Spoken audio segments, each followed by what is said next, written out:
जब क्षेत्रीय संघर्ष की शुरुआत हो ही गई है, और ये जो क्षेत्रीय संघर्ष की शुरुआत हुई वो क्यों हुई है? जाहिर सी बात वही कि साम्राज्य विस्तार सर को। आपकी वॉइस फंस रही है। फंस रही है? अरे रुकिए, मोबाइल हमने रख दिया बक्सा में। अब आ गई? अब ठीक है। Yes sir. ठीक है। तो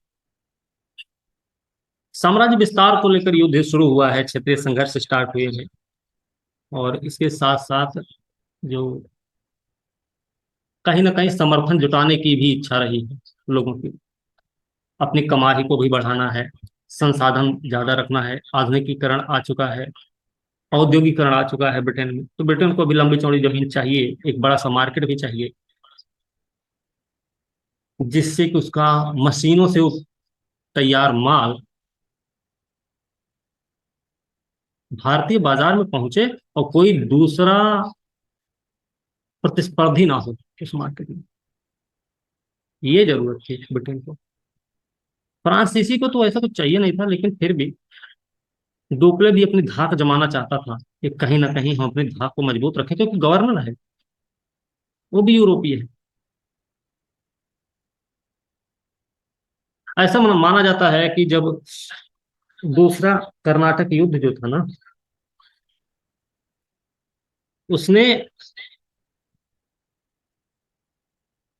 जहां पर फ्रांसीसियों को एक बराबरी का मैदान प्रदान किया था लड़ाई करने के लिए, वहीं पर इस युद्ध ने फ्रांसीसियों की स्थिति को कमजोर भी कर दिया था। मत भूलिएगा ये बात, क्योंकि डुप्ले को इसी के बाद बुला लिया जाता है। अलग बात है, चंदा साहब, मुजफ्फर जंग, नासिर जंग, ये सब लोग आपस में ही लड़ रहे थे। जब इसको बुला लिया जाता है तो गोडेहू को भेजा जाता है। गोडेहू, गोडेहू जो कि अदूरदर्शी व्यक्ति है। अगर लिखना चाहें हम,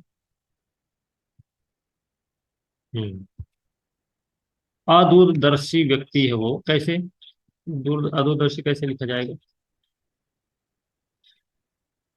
ये तो हमको आता भी नहीं इसमें। छोड़िए, इसको करेंगे। ठीक है।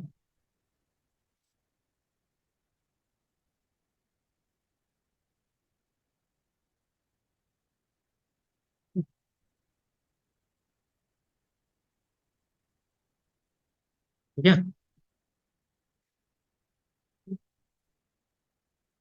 ये हमको बंद करना भी नहीं आता है क्या? हमको लग रहा है आ गया। ठीक है। अदूरदर्शी व्यक्ति है गोडेहू, जो पहुंचते ही भारत में समझौते वाली बात शुरू कर देता है आपस में कि भैया ठीक है, क्लाइव साहब आइए बात करते हैं, बिल्कुल मामला समाप्त करते हैं। समय ऐसा है ना कि सप्तवर्षीय युद्ध चल रहा था जो यूरोप में, वो भी समाप्त हो गया 1756 में ही जाके। ठीक है। सप्तवर्षीय युद्ध खत्म होने के बाद जो आपका ये रहा, क्योंकि दूसरा कर्नाटक युद्ध के बाद पांडिचेरी की संधि होती है, दूसरा कर्नाटक युद्ध खत्म हो गया इसी बात को लेकर कि चलो ठीक है कोई बात नहीं, अब से लेकिन हम दोनों लोग भारतीय राज्यों के बीच में हस्तक्षेप नहीं करेंगे। ठीक है। फिलहाल तो एक ब्रिटिश और फ्रांसीसी संघर्ष चल रहा था। लेकिन अगर हम बात करें मैसूर की और मराठों की, तो मैसूर और मराठा जो थे वो कौन थे? मैसूर और मराठा एक ऐसी शक्तियां थी जो कि अंग्रेजों के लिए आंख में जैसे गड़ने वाली चीज नहीं होती, आंख में गड़ रहे थे लोग। ये दोनों, क्योंकि ये दोनों कभी भी चाहते, जब चाहते तब इनको उखाड़ देते।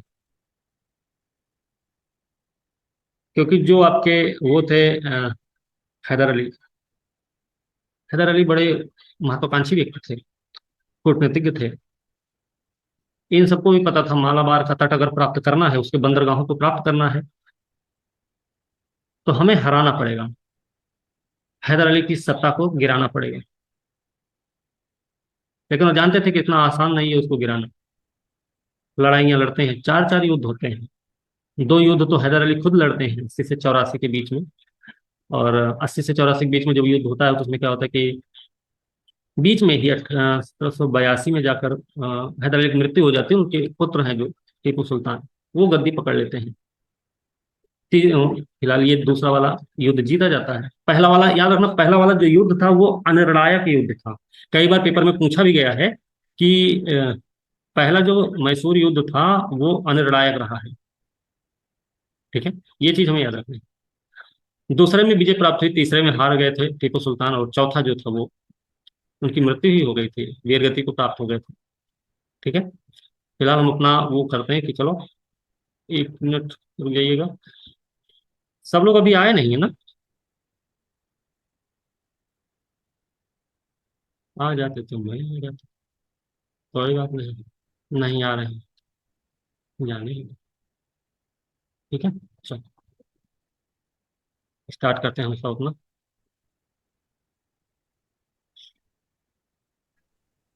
सर दूसरा मैच में भी तो हैदराबाद ने जीता था ना सर। क्या चीज?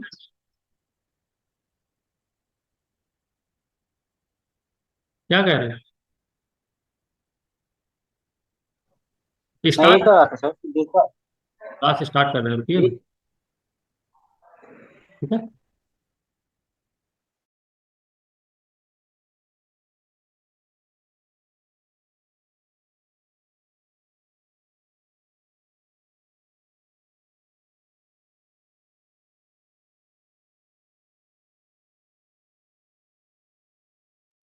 अब करते हैं सर।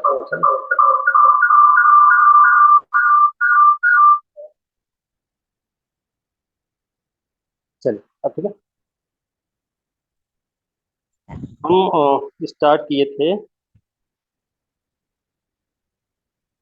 स्क्रीन शेयर कर लेते हैं।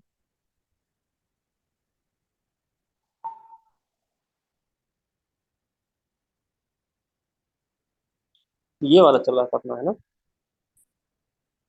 चलिए, ये दिख रहा है आपको?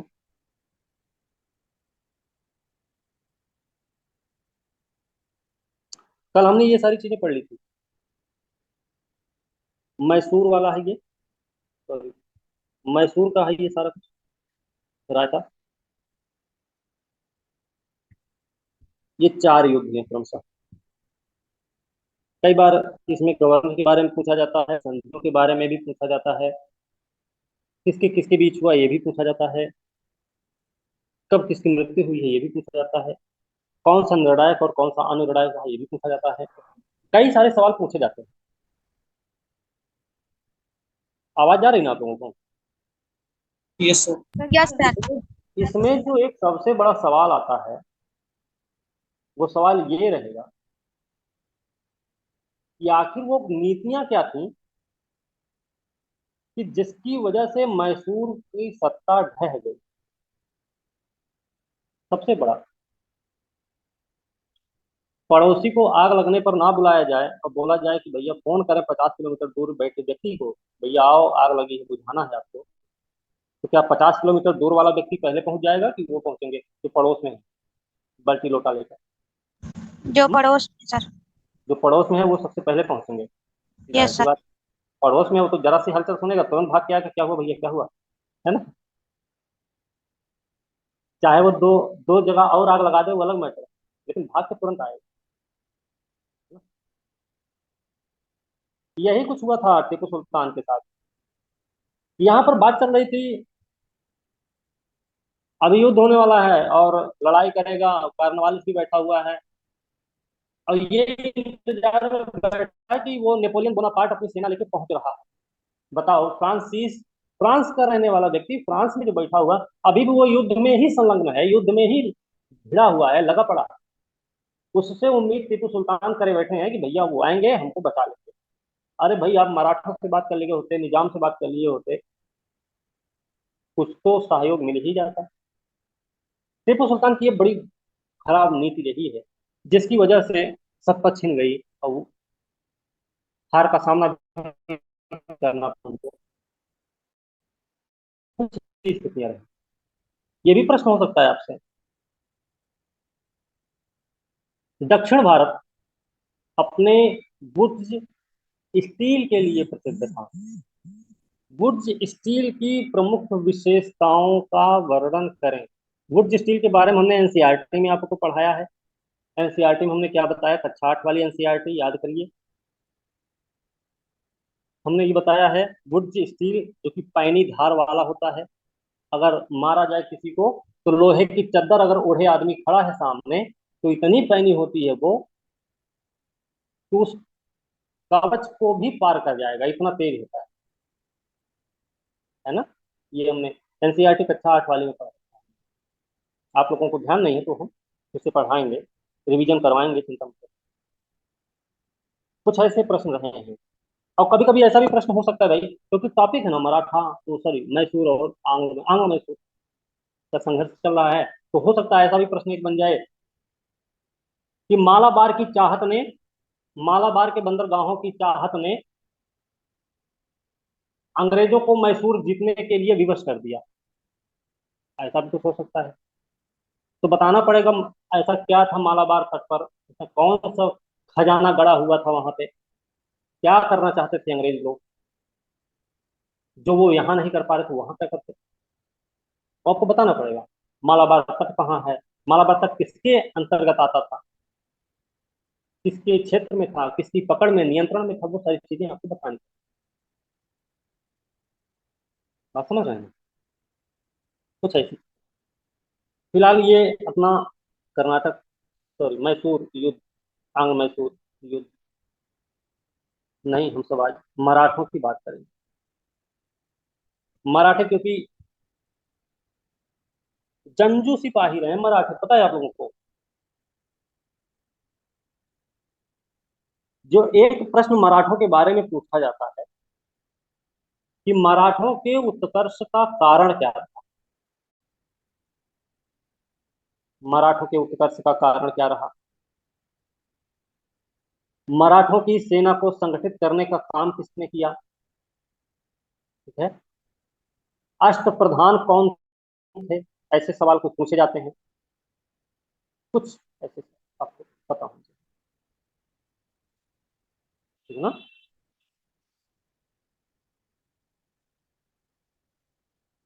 अच्छा, मराठों के उत्कर्ष का सबसे प्रमुख कारण क्या हो सकता है, अगर आपसे नॉर्मल तरीके से पूछा जाए, कोई बता सकता है कि ये कारण रहा। हुँ? कोई भी, कोई भी बता दे अगर बताना चाहते हो, की बात कर रहे हैं। चलो हम बता दें। उनके पास ना राष्ट्र प्रेम की भावना थी, इच्छा शक्ति उनकी बड़ी बलवान थी, लड़ाके थे। कौन सी लड़ाई करते थे पता है आप लोगों को? गुरिल्ला वार में बड़े निपुण। उनकी भौगोलिक स्थितियों ने उनको ऐसा बनाया कि उन्होंने एक साम्राज्य ही खड़ा कर लिया। कुछ स्थितियां उनकी रही। पहाड़ियों से घिरा हुआ क्षेत्र है। क्योंकि अभी जब हम लास्ट पढ़ेंगे ना तीसरा और अंतिम आंग्ल मराठा युद्ध, तो उसमें हमको ये पता चल जाएगा कि जो तीसरा आंग्ल मराठा युद्ध था आखिरकार वो था क्या। नाम भले दे दिया गया तीसरा आंग्ल मराठा युद्ध, एक मूवी आई थी वीर, नाम सुना होगा और देखा भी होगा सलमान खान की, वो मूवी उसी पर बेस्ड है पूरी। नहीं देखा है तो देख लेना चाहिए, वैसे नहीं भी देखेंगे तब भी कोई दिक्कत नहीं, ठीक है ना।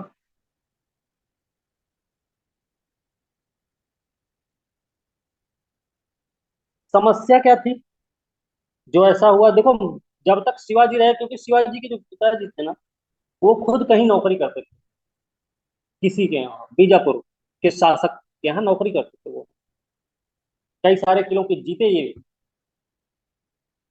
और किलों को जीतने के साथ ही इन्होंने एक और काम ये कर दिया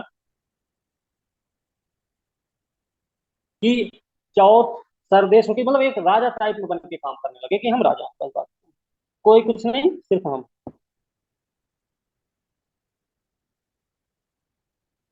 ठीक है। सबने क्या सोचा था, लेकिन शिवाजी को यही बात समझ नहीं आई। वो अपनी माता जी से बड़े प्रेरित थे, उनके गुरु जी थे लाल। आप लोगों को भी पता होगा कि उनका जो राज्याभिषेक हुआ तो वो बनारस के पंडित गए थे वहाँ उनका राज्याभिषेक कराने के लिए। ये भी आप लोगों को पता होगा। आखिर ये जो आंग्ल मराठा युद्ध हो रहा है, इसका कारण क्या रहा? कारण तो पता ही नहीं चल रहा है। कारण भी कुछ रहा है। देखिए, मुगल साम्राज्य का पतन हो रहा है। 1707 से ही उनका पतन स्टार्ट हो गया। कहानी कुछ ऐसी है। अब मराठों को समझ में आ रहा है दिल्ली। दिल्ली उनको समझ में आ रहा है कि दिल्ली बैठ,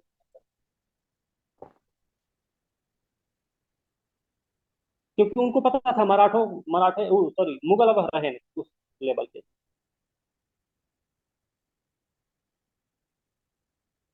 और मुगल साम्राज्य के पतन के बाद जो क्षेत्रीय शक्तियां रही उनमें सबसे ज्यादा प्रभावी रहे मराठा। लेकिन अंग्रेज भी कम नहीं थे, क्योंकि बंगाल विजय कर लिया था उन्होंने। वो अपनी सर्वोच्चता को सिद्ध कर चुके थे। बक्सर की लड़ाई लड़े, तीन तीन संयुक्त सेनाओं को उन्होंने पराजित किया। मैसूर को हरा रहे थे।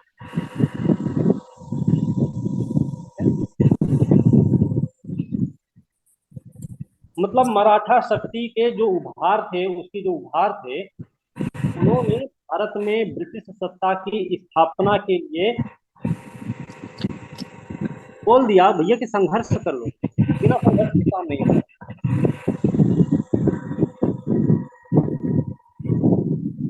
अंग्रेज भी किससे कम है? उनको चुनौती देने वाले यही लोग। आवाज कुछ बोल रहे थे क्या? आवाज नहीं जा रही थी? आवाज सर आ नहीं जा रही रही। है। सर आ रही है।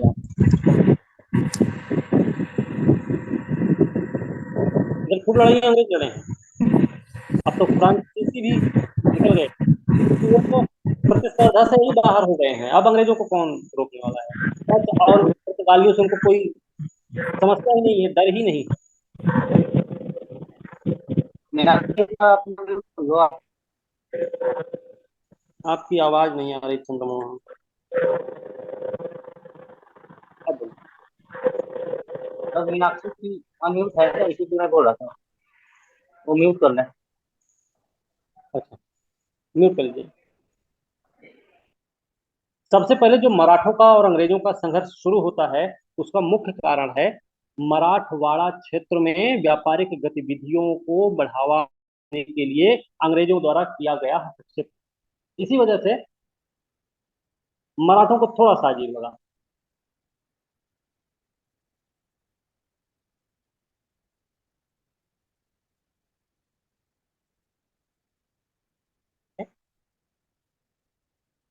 अभी क्योंकि शुरुआत हुई है ब्रिटेन में औद्योगिक क्रांति की, और भारत क्या है, कच्चा माल का केंद्र है। कच्चे माल का उत्पादन केंद्र होने के नाते अब भारत के लिए ये भी जरूरी हो जा रहा है, सॉरी ब्रिटेन के लिए ये भी जरूरी हो जा रहा है कि भाई जो बंदरगाह वाले क्षेत्र हैं उन पर हमारा नियंत्रण होना चाहिए। अगर हमने नियंत्रण नहीं रखा उस पर, तो जाहिर सी बात है कि मराठों से तो हमको लुआ लेना पड़ेगा। और मराठे ऐसे जाने नहीं देंगे, उनको चौथ सर्वदेशमुखी चाहिए ही चाहिए। कुछ भी करना पड़े तो वो सुनेंगे। दिक्कत क्या है? वसूलते तो वसूलते दे देता, क्या करते?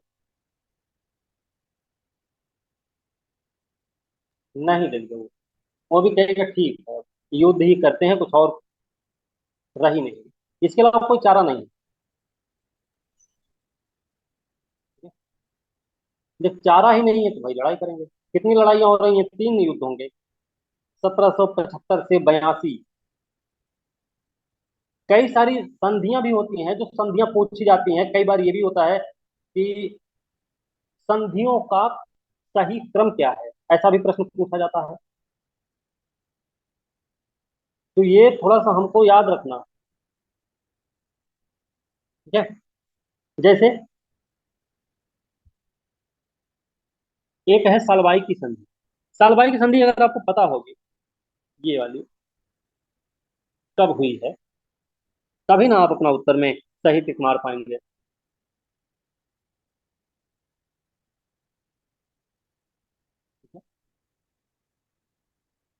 आपको पता होना चाहिए कि जब ब्रिटेन और मराठों का संघर्ष शुरू हुआ, उसमें क्योंकि एक थे इनके पेशवा, पेशवा का नाम है बालाजी बाजीराव, बालाजी बाजीराव, जिनकी मृत्यु हो चुकी है। मजबूत थे, बहुत मजबूत थे ये।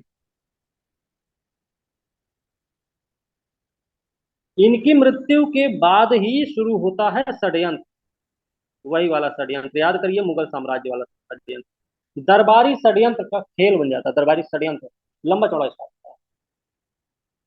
मराठा राज्य में आंतरिक षड्यंत्र शुरू हो जाते हैं। एक माधवराव है, दूसरे हैं रघुनाथ राव। दो लोग हैं इस खेल में, दो खिलाड़ी। अभी तीसरा कोई है ही नहीं यहाँ, तीसरे को निमंत्रण देंगे ये लोग। माधवराव एक, दूसरे हुए चाचा हैं इनके फिलहाल, नाम है रघुनाथ राव। रिश्तेदार हैं, रिश्तेदार मतलब चाचा भतीजा हैं दोनों। रघुनाथ राव जो है, जब बालाजी बाजीराव की मृत्यु हुई उसके बाद माधव राव बनते हैं पेशवा। तो माधव राव से इनके चाचा जो रघुनाथ राव हैं, ये मांग करते हैं विभाजन, विभाजन की मांग करते हैं, मराठा साम्राज्य का विभाजन कर दिया जाए।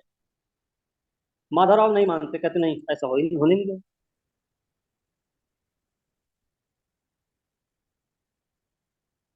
अब बात यह है, क्योंकि अभी ये बहुत छोटे भी हैं माधव राव, अल्पायु, बहुत कम उम्र है इनकी, कम उम्र के हैं।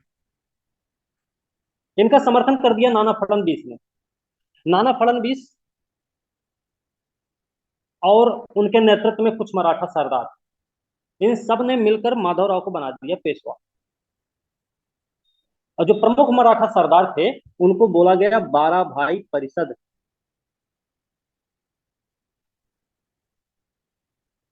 12 भाई परिषद क्या है भाई? मराठा सरदारों को मिलाकर बनाई गई परिषद थी। प्रशासन चलाना शुरू हो गया। जाहिर सी बात है, परिषद है ये, तो यही सारे फैसले भी लेने वाली है, क्योंकि ये तो अभी अल्पायु में ना, बच्चा टाइप का है। तो जब माँ रघुनाथ राव को लग गया कि रघुनाथ राव को एक नाम और दिया जाता है राघोबा, याद रखना थोड़ा सा, राघोबा। जब राघोबा को ये लग जाता है कि अब हमारी दाल नहीं गलेगी यहाँ पे, तो तुरंत तो पूना से खिसक लेता। पूना मतलब पेशवा, भाग जाता बंबई। वो गाना सुने होंगे, बम बम बम बम बम्बई, है ना? तो बम्बई हमको जम गई, तो राघोबा को भैया बम्बई जम गई। गए, अंग्रेजों से बातचीत भी किए होंगे, बताए होंगे अपनी कहानी, दर्द, हमको मारे ऐसे, है ना?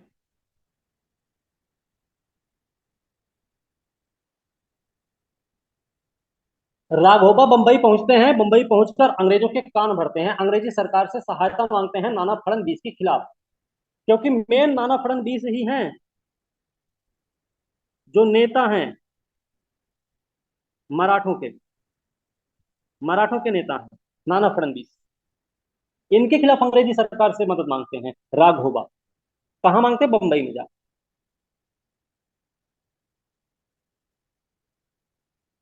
भाई, अगर मदद मांगने गए और अगला बैठा हुआ है ताक में कि भैया हमको मौका दे दो, हम तो बताते हैं, मौका दे दिया राघोबा ने अंग्रेजों को। और अंग्रेज सेना ने क्या किया, इस युद्ध की पृष्ठभूमि तैयार कर ली। ठीक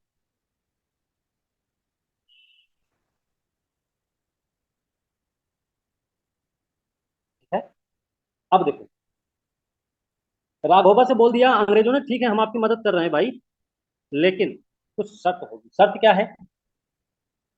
संधि होने वाली है सूरत की, सूरत की संधि, सूरत की संधि में तय किया जाएगा कि रघुनाथ राव जब पेशवा बनेंगे तो हमको क्या देंगे?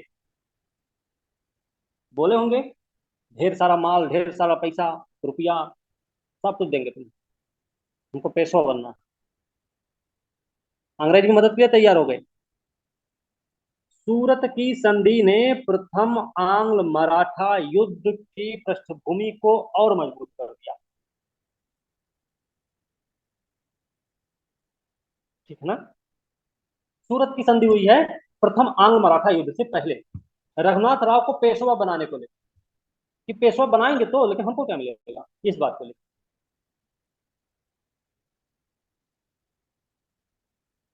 बात समझे? अब होगा पहला युद्ध, आंग्ल मराठा युद्ध।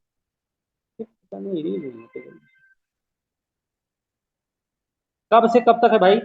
प्रथम आंग्ल मराठा युद्ध कब से कब तक लड़ा गया है? 45 से 46, 1845 से 46। हे भगवान। 1775 से 82 तक।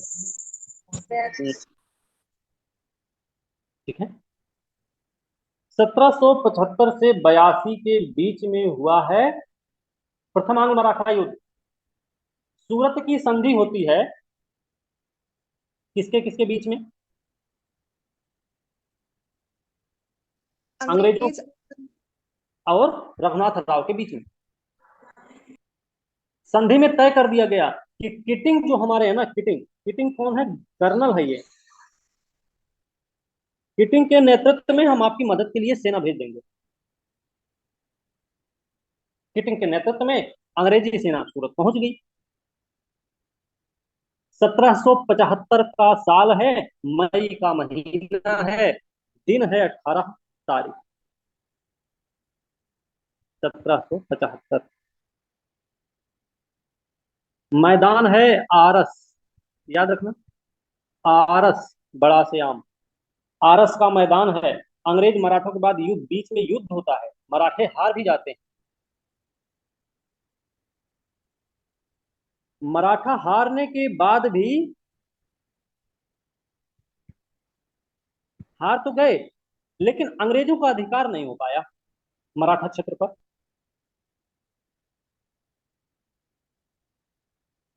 फिर से एक और आक्रमण होना है, क्योंकि अभी अधिकार नहीं हुआ ना अंग्रेजों का। ये आरस के मैदान में युद्ध हुआ है, 75 में शुरू हुआ था। 1778 में, फिर से 1778 में बंबई की वही सरकार जो अंग्रेजी सरकार, फिर से युद्ध शुरू कर दिया। इस बार कौन है भारत में? भारत में इस समय बंगाल का गवर्नर जनरल कौन है? ये है ना, ये देखो लिखा गया है इधर, यहाँ देखो ना, इधर वॉरेन हेस्टिंग्स है ना, याद रखना। प्रथम आंग्ल मराठा युद्ध हुआ है वॉरेन हेस्टिंग्स के समय में।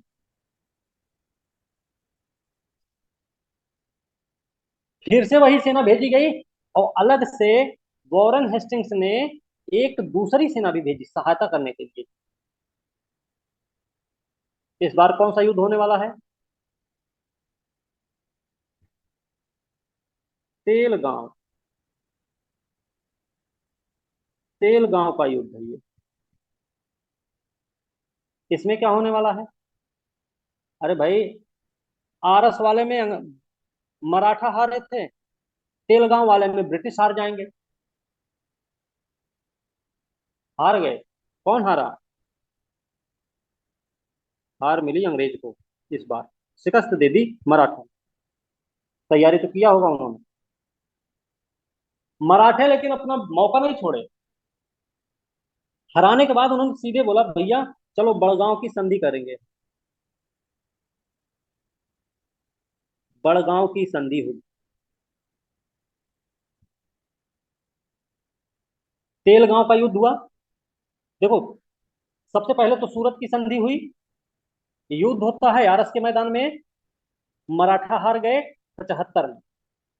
78 में दूसरा युद्ध हुआ तेलगांव के मैदान में, अंग्रेज हार गए।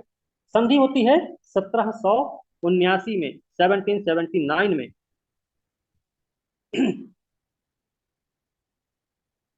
तेलगांव की युद्ध के बाद, जिसमें मराठे विजयी हुए। युद्ध को खत्म करने के लिए सालबाई की संधि हुई, याद रखना।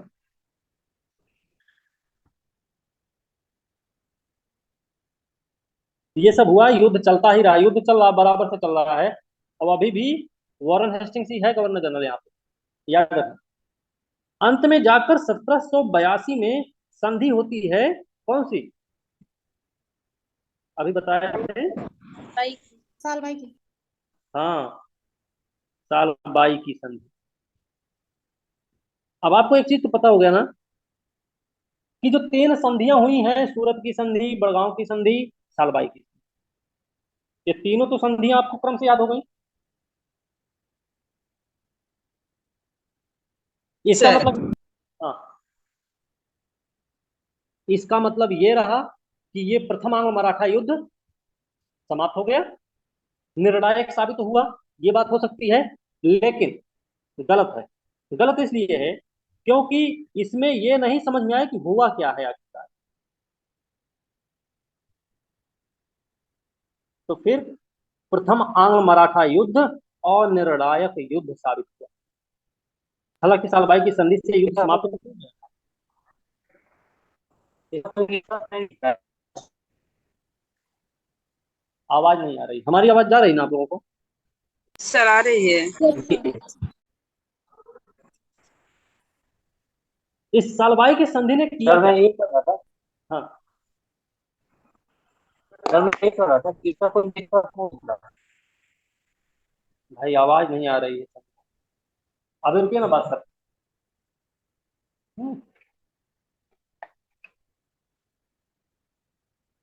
सालबाई की संधि से किसको क्या मिला है, ये भी पता होना चाहिए।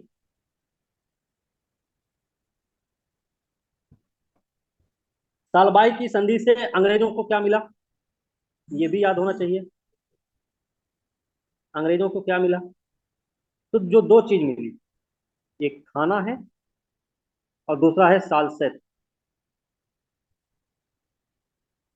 यहाँ के दुर्ग मिल गए अंग्रेजों को, तो मराठों को क्या मिला? माधव राव पेशवा बन गए, जो पहले से ही पेशवा। साथ ही क्या हुआ, दोनों ने एक दूसरे के जीते हुए क्षेत्रों को वापस किया और ये बोल दिया अब भविष्य में हम दोनों एक दूसरे पर आक्रमण नहीं करेंगे। साथ में रघुनाथ राव को 3.5 लाख रुपए का पेंशन दे दिया गया, वार्षिक पेंशन देना स्वीकार कर लिया गया पूना दरबार की तरफ से। इतना हम करेंगे। तो क्या युद्ध खत्म हो गया? लगभग 20 साल तक युद्ध शांत रहेगा, क्षेत्र में सन्नाटा छाए रहेगा, कोई लड़ाई झगड़ा मार पिटाई ये सब नहीं करने वाला है ना। तो अगर आप हमें बता सकें, आप लोग, तो कोई एक बता दे हमें, कोई भी। अभी जो तीनों संधियां हुई हैं, या फिर तीनों संधियों का क्रम बता दे कोई हमें। कौन बता रहा है? कोई भी एक बता दे, कोई भी, या सब लोग मैसेज कर दो, हम देख लेंगे। ऐसा भी कर सकते हैं, मैसेज कर दो सब साथ, जल्दी जल्दी। लेकिन लिखना बहुत ज्यादा पड़ेगा, ऐसे ही बता दो थोड़ा। बता दो, कोई भी बताओ, कोई एक। सर सूरत, वडगांव और सालाबाई। Very good. 1775 में सूरत संधि और 1778 बहुत बढ़िया, में साल भाई की संधि। Very good. और कोई बता रहा है? अब एक चीज बताओ, ये जो प्रथम आंग्ल मराठा युद्ध हुआ था, इसका मूल कारण क्या रहा है? प्रथम आंग्ल मराठा युद्ध का मूल कारण क्या था? सर अंग्रेजों ये और ये कि मराठा के बीच आपसी झगड़े। नहीं, तो रघुनाथ राव जो थे ना सर, तो रघुनाथ राव जाके अंग्रेजों के साथ मिल गए और उन्होंने वो बाजीराव से उसका हिस्सा मांगा था मराठा साम्राज्य में, तो नहीं आप देने के चलते हुआ था। ओके, नहीं देने के चलते हुआ था सर। ठीक है। अंशु आप बताइए। आज बहुत कम लोग हैं, क्या बात, किसी को पता है इसके बारे में? सूरत की संधि ही तो थी जिसने प्रथम आंग्ल मराठा युद्ध को निमंत्रण दे दिया था, है ना? यही तो था ना? ये था। Yes sir. बस, चलिए, 20 साल के लिए युद्ध टल गया है। 1803 से 5 के बीच में दूसरा युद्ध होने वाला है। नाना फडणवीस की मृत्यु हुई है। मराठा क्षेत्र में फिर से अनिश्चितता का वातावरण छा चुका है। फ्रांसीसी भय भी है, फ्रांसीसियों का डर भी है।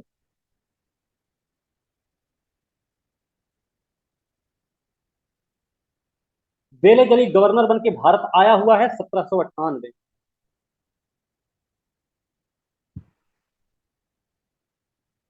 कौन है बेले जली? बेले जली साम्राज्यवादी हितों का पोषक है।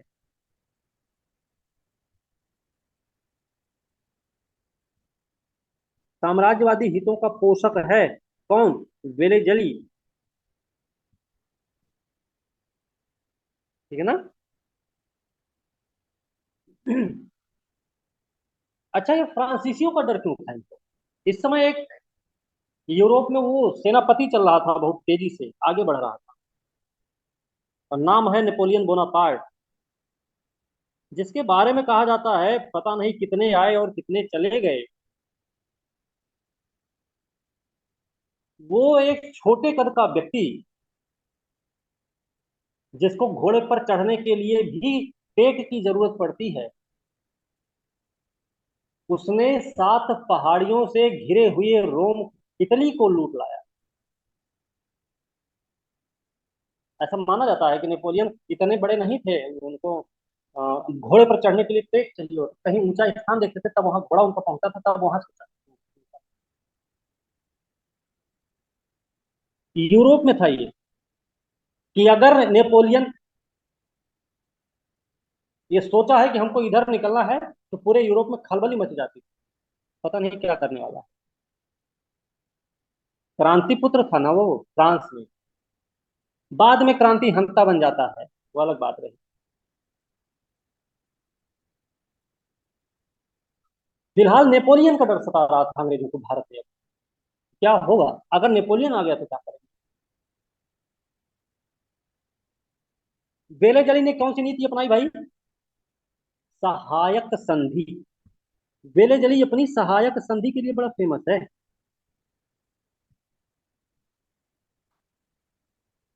सहायक संधि करके इसने अपने साम्राज्य को फैलाने की कोशिश की। उसने क्या किया? पेशवा बाजीराव द्वितीय जो थे,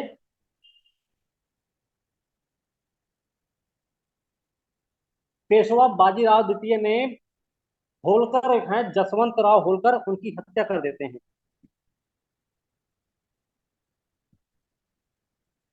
क्या? बाजीराव द्वितीय, बाजीराव सेकंड ने क्या कर दिया? जसवंत राव होलकर की हत्या कर दी। होलकर परिवार कहाँ पे है? इंदौर। इसके परिणाम में क्या निकला कि जो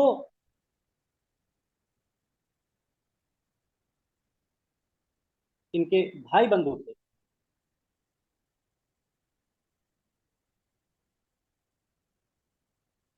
उन्होंने मराठों को पराजित किया। मराठों में कौन? पेशवा बाजीराव द्वितीय और सिंधिया, जो कि ग्वालियर के सिंधिया के लिए फेमस है। याद रखना, कई बार ये भी पूछा जाता है। सिंधिया और पेशवा की संयुक्त सेना को पराजित किया होलकर ने, क्योंकि भाई की हत्या हुई थी। एक चीज याद रखना, जसवंत राव की हत्या नहीं हुई है, हत्या हुई है बिट्ठू, बिट्ठू नाम है इनका, बिट्ठू की हत्या हुई, सॉरी, ठीक है। जसवंत राव होलकर ने आक्रमण करके पेशवा और सिंधिया को पराजित कर दिया। अब इसमें क्या होगा, 1802 में पराजित होती है दोनों की संयुक्त सेना। पूना पर होलकर का अधिकार नियंत्रण होता है। बाजीराव से बसीन की संधि होती है, ये वाली यही है ना।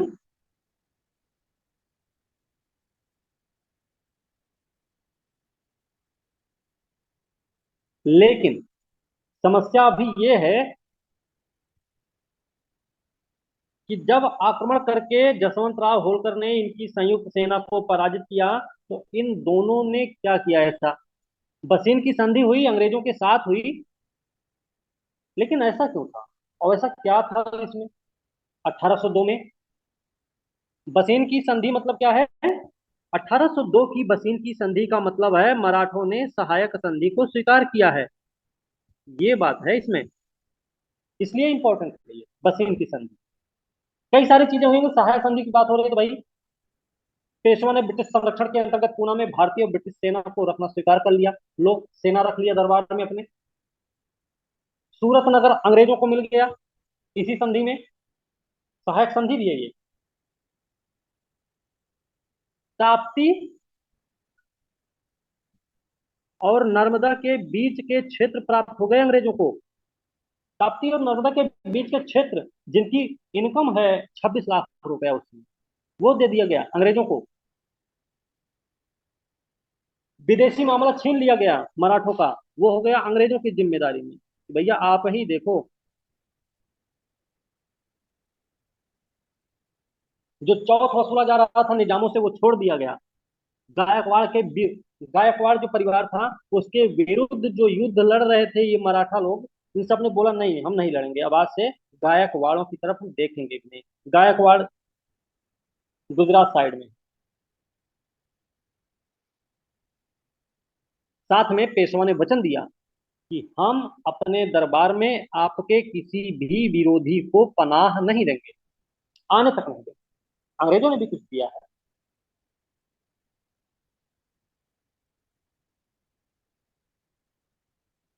लेकिन जो भी दिया उन्होंने साथ दिया बस।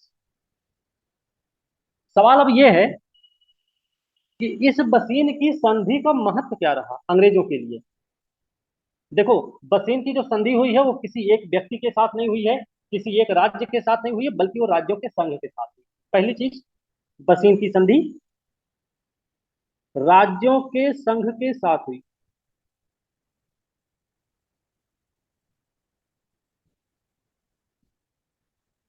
पहली चीज, पूना ही नहीं बल्कि पेशवा जो है मराठा संघ का अध्यक्ष था, तो जाहिर सी बात है पूरा का पूरा मराठा संघ अंग्रेजों के अधीन आ जाएगा।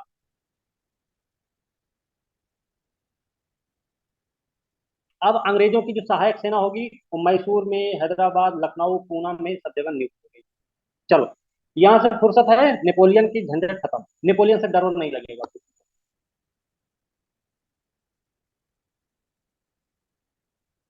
एक सवाल और, कि इस बसीन की संधि ने ना पेशवा को युद्ध के भार से मुक्त कर दिया।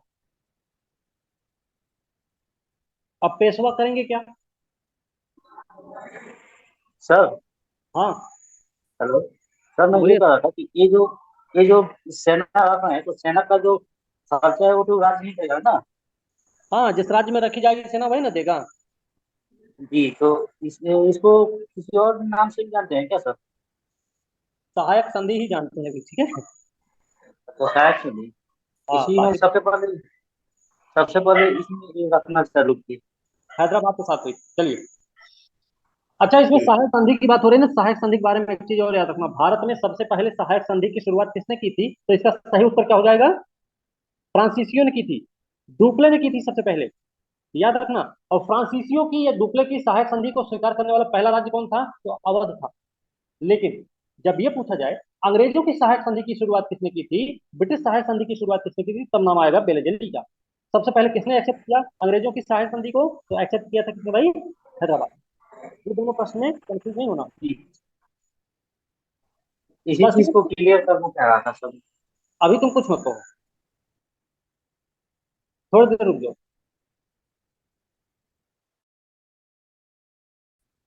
बसेन की संधि ने पेशवा को युद्ध से मुक्त कर दिया, मतलब ये था अब गायकवाड़ों से कोई युद्ध नहीं रहेगा, हैदराबाद से कोई युद्ध नहीं है, और जो उनके अधीनस्थ क्षेत्र रहे वो कंपनी के अधीन कर दिए गए। अब जो कुछ होना है वो सब अंग्रेज देखेंगे, मराठों पेशवा से कोई लेना देना नहीं। एक प्रकार से अगर माना जाए तो ये जो बसीन की संधि है यह एक अपमानजनक संधि है अंग्रेजों के लिए, तो मराठों के लिए अपमानजनक संधि है।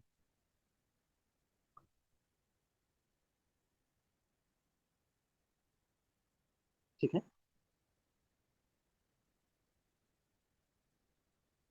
इस बसीन की संधि ने दूसरे आंग्ल मराठा युद्ध को जन्म दे दिया। क्यों दिया भाई? इसके बाद भोसले हैं, सिंधिया हैं, पेशवा हैं। भोसले, सिंधिया, पेशवा, ये तीन हैं। अंग्रेजों के विरुद्ध इन्होंने युद्ध कर दिया। अब गायकवाड़ और होलकर जो हैं क्या हुए, ये इस संघर्ष में अलग रह गए, इनको कोई मतलब नहीं। गायकवाड़ अलग, होलकर अलग। क्योंकि होलकर इसलिए नहीं जाएगा क्योंकि बिट्ठू को मारा था पेशवा ने, बाजीराव द्वितीय ने। कई सारी संधियां हो रही हैं। अब दूसरे आंग्ल मराठा युद्ध में एक से एक संधि होने वाली, अलग अलग संधि होने वाली, अलग अलग व्यक्तियों से संधि। हाँ बोलिए। अरे सर, रेस करने के लिए नहीं कह रही थी मैं। हैं? सर, ये भोसले और तीन नाम आपने बताए थे, वो फिर से बता दीजिए, मैं नोट कर रही हूँ। आवाज ब्रेक हो गई सर। ठीक है, भोसले दिखा, ये दिखा जो लिखते हैं।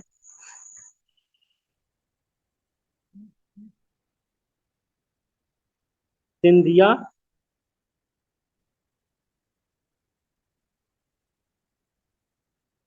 और पेशवा। ठीक है, लिख लिए।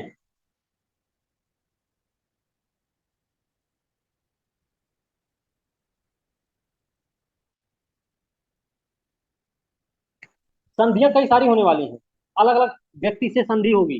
कहीं भोसले से होगी, तो कहीं सिंधिया से होगी, कहीं होलकर से होगी, संधि होने वाली है।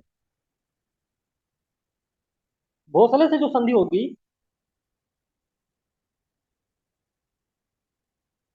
भोसले के साथ कौन सी संधि होने वाली है?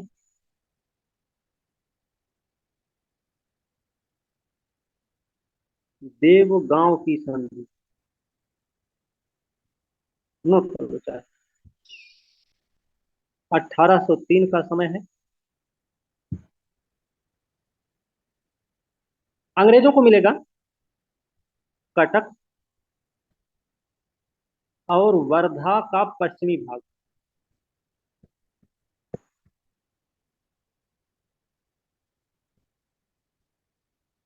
कटक और वर्धा का पश्चिमी भाग दिया गया अंग्रेजों को देवगांव की संधि के अंतर्गत। किससे हुई है? भोसले से हुई। दूसरी होगी, इसको लिख लिए, सिंधिया परिवार से संधि होने वाली। सिंधिया से कौन सी संधि होगी? सुरजी अर्जन गांव की संधि।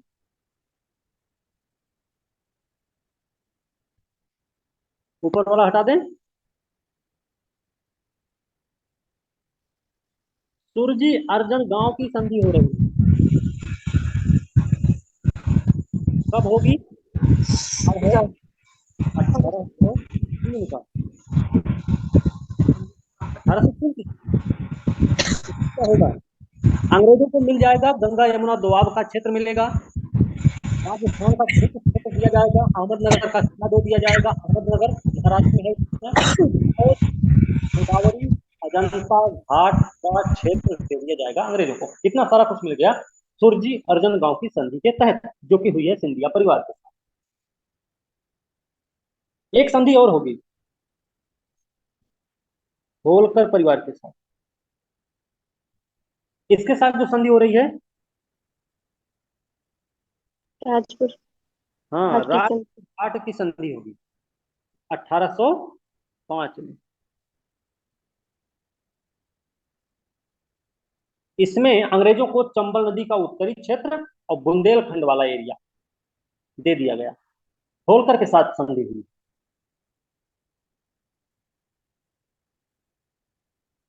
मतलब ये है, अगर देखा जाए, कहाँ कटक वर्धा नदी का पश्चिमी क्षेत्र मिला, अंग्रेजों को छिन गया मराठों से। गंगा यमुना का दोआब क्षेत्र, जो कि बड़ा उपजाऊ क्षेत्र माना जाता है राजस्थान का, अहमदनगर का दुर्ग है, किला है, भड़ौज, गोदावरी, अजंता घाट का क्षेत्र दे दिया गया। फिर उसके बाद चंबल नदी का उत्तरी क्षेत्र, साथ में चंबल, सॉरी, बुंदेलखंड रीजन अंग्रेजों को मिला। मतलब साफ है कि मराठे अब बिल्कुल निष्क्रिय हो चुके हैं। खत्म तो नहीं हुआ है, मराठा शक्ति का अंत तो नहीं हुआ है, लेकिन मराठा शक्ति को निर्बल बना दिया गया इसके तहत। सर ये होलकर संधि, पेशवा और होलकर संधि एक ही है सर, ये दोनों अलग अलग है? तो दोनों अलग अलग हैं। जी सर। और सर आपने अभी जो सिंधिया का बताया था, अंग्रेजों को क्या क्या मिलता था सर, फिर से एक बार रिपीट कर दीजिए। कौन सा? अर्जुन गांव वाली? जी सर। गंगा यमुना का दोआब प्रदेश, अहमदनगर का किला, भड़ौच,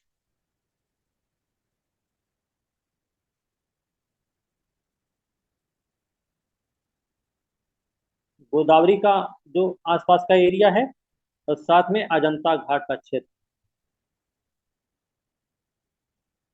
पूरा दे दिया गया अंग्रेजों को।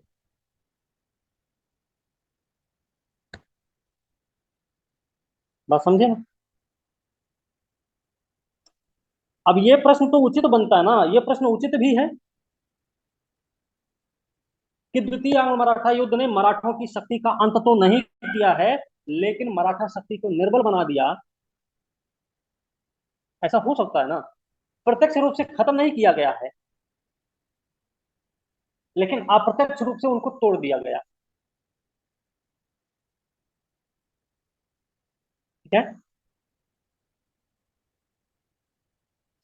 तो आपसे पूछा जा सकता है, राजपुर घाट की संधि के तहत क्या मिला, देवगांव की संधि के साथ क्या मिला, सुरजी अर्जुन गांव की संधि के में क्या मिला, किसके किसके साथ हुई थी और कब हुई थी, किस युद्ध के बारे में कहा जाता है कि मराठा शक्ति का अंत नहीं हुआ, लेकिन मराठा शक्ति को निर्बल जरूर कर दिया गया, या किस संधि के बारे में कहा जाता है कंपनी को प्रत्यक्ष और अप्रत्यक्ष रूप से भारत का साम्राज्य प्राप्त हो गया। बसीन की संधि। दूसरा आंग्ल मराठा युद्ध है। तीसरा होगा आंग्ल मराठा युद्ध, और हमें लगता है इसको कल करना चाहिए। ठीक है। कल इसमें हम असफलता का कारण और उसके बाद सिंध, पंजाब, अवध, ये सारा कुछ पढ़ेंगे, धीरे धीरे निकालेंगे एक एक करके। ठीक है। ठीक है ना भाई? कोई डाउट है किसी को, कुछ पूछना है? सर आपने जो चौथ और सरदेशमुखी बताया था वो एक बार एक्सप्लेन कर दीजिए। चौथ और सरदेशमुखी, चौथ और सरदेशमुखी क्या है ये पूछना था। यस ठीक। सर। ओके।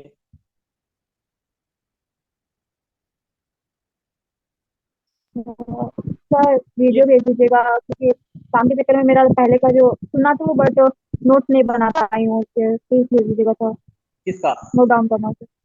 सर अभी 15-20 मिनट पहले से जो भी क्लास चल रही है सर, उसका। ओके। ये जी जो सर। दोनों टैक्स है ना, ये खास करके मराठों द्वारा एक्सेप्ट, मतलब वसूले जा रहे हैं, कलेक्ट किए जा रहे हैं।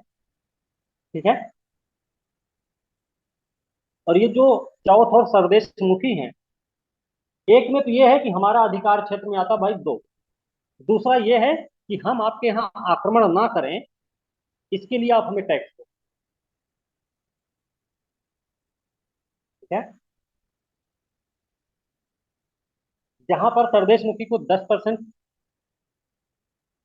रखा गया, वहां चौथ को मतलब 10% ऊपर नीचे थे दोनों, चौथ और सरदेशमुखी। मराठों का ही अधिकार था उससे। ठीक है ना? ध्यान रखना। और ये रेगुलर जो टैक्स लगाया गया ये शिवाजी के द्वारा ही लगाया गया था, शिवाजी ने ही ऐसा किया था। ये जो टैक्स था वार्षिक स्तर पर उत्पादन का 25% हिस्सा लिया जाता था। किस पर लिया जाता था? नामित रूप से मुगल शासन के अंतर्गत जो जमीन आती थी उसी पर से वसूला जाता था मराठों के द्वारा। ठीक है, ये थोड़ा यही थोड़ा सा याद रखना। बाकी अभी तो हमें ज्यादा तो नहीं बोल पाएंगे, लेकिन बस इतना जरूर ध्यान रखिए कि ये चीज। ठीक है,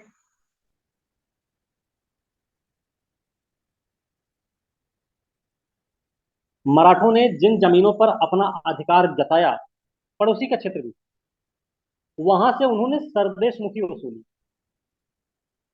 बात समझे?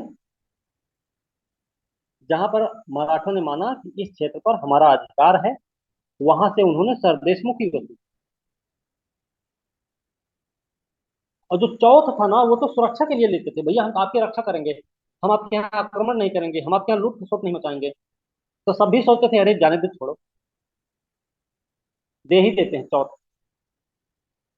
तो 25% हिस्सा देते रहते थे बराबर से लोग, जमा करते रहते थे मराठों के पास, आसपास वाले लोग।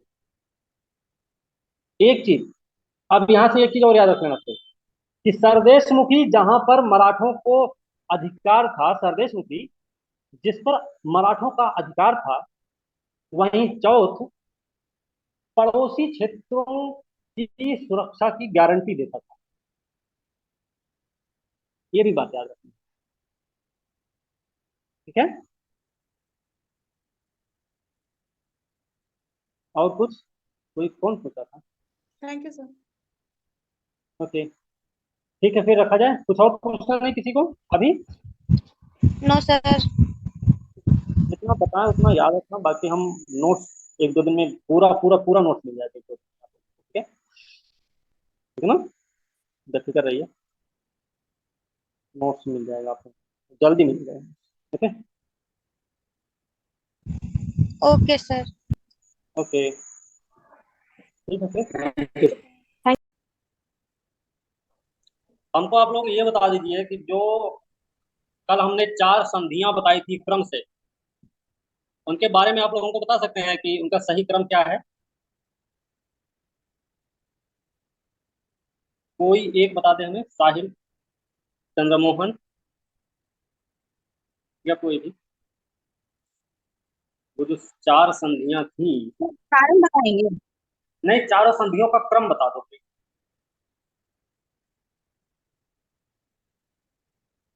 हम्म? कल हम 4 संधि के बारे में पढ़े थे ना, जब प्रथमांग मराठा युद्ध जो हुआ है, प्रथमांग सर मराठा युद्ध। सूरत की संधि वेरी गुड। और सालवाई की संधि, वशिन की संधि, देवगांव की संधि। क्या, और किसी को याद था? सर सर हाँ तुम बताओ। सर सालाबाई के संधि के सर सालाबाई के संधि के पहले एक और संधि हुई थी ना सर, वो बागडोर ऐसे। कौन सी संधि के बारे में कहा गया था कि इस संधि ने मराठों को खत्म तो नहीं किया, लेकिन कमजोर जरूर कर दिया था? वो कौन सी संधि थी? देवगांव की संधि। हम्म? बेलगांव की संधि सर। बेलगांव की, बेलगांव की संधि थी या फिर थी उसकी पश्चिम की संधि? देवगांव की संधि आई थिंक। हम्म।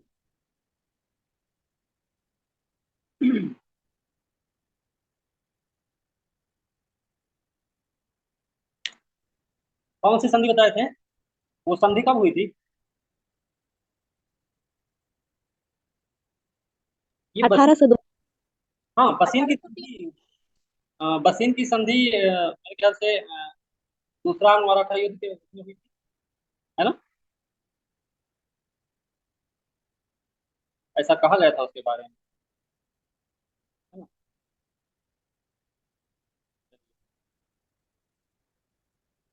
कई सारे युद्ध हुए थे। जो प्रथम अंग मराठा युद्ध उसका हुआ था, उसका मूल कारण क्या था, पता है क्या? सूरत की संधि। सूरत सूरत की संधि थी सर। सूरत की संधि ने तो प्रथम अंग मराठा युद्ध को एक निश्चित कर दिया, भैया होना चाहिए। लेकिन आपको लगता नहीं है कि रघुनाथ राव के द्वारा जब वो बंबई पूना दरबार को छोड़कर बंबई अंग्रेजों की शरण में चले गए, प्रथम अंग मराठा युद्ध की शुरुआत तो वही होनी चाहिए, है ना। सही बात है ना। वही वही तो उसका मेन कारण था सर। जब उन्होंने उसके उसमें अपना हिस्सेदारी मांगा ना, तो हिस्सेदारी नहीं मिली, जिसके हाँ चलते उन्होंने चले गए और जाके वो अंग्रेजों के साथ में बातचीत की और फिर सूरत की संधि हुई, और सूरत की संधि में प्रथम अंग मराठा युद्ध हुआ सर। हाँ, मतलब कुल मिला के सही बोल रहे हैं, है ना। कहने का मतलब ये है ना। चलिए स्टार्ट कर लेते हैं क्लास।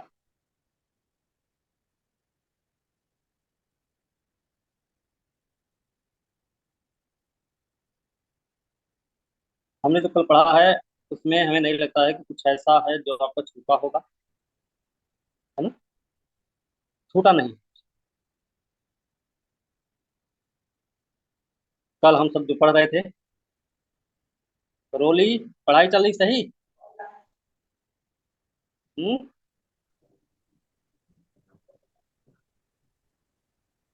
Very good. चलिए, तो हम सब वहीं से स्टार्ट करेंगे जहां से कल हमने, जहां पर क्लास हमने कल रोक दी। और कल हमने रोकी थी क्लास अपने उस पे,